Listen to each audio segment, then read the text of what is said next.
Well, in our next of the series of videos regarding problems by creating basic mirrored wills, we're going to talk about divorce. And as a parent myself and with two daughters, obviously, I wouldn't want any of my estate disappearing out of the bloodline. So, Tony, can you give us a bit more detail about how we can cover that, please?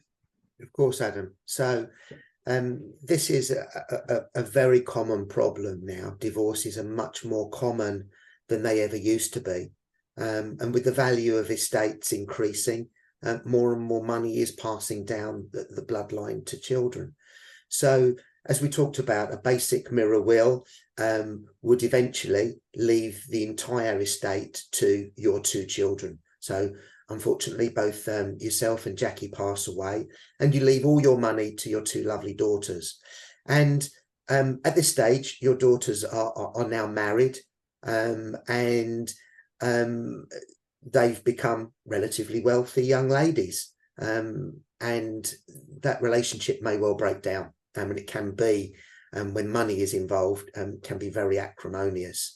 And so in a divorce settlement, typically, the estate of the individual is looked at, how much money they actually have from both parties, and then a settlement is agreed upon that. Now, if obviously you've left a lot of money to your daughter and she is the richer party, then potentially half of everything that you left her could walk out the door with the husband that maybe you never really thought was good enough for your daughter.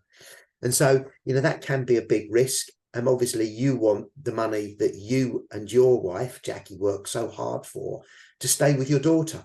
And the best way of doing that is to look to leave it to her in trust so that it is protected from a potential future divorce settlement.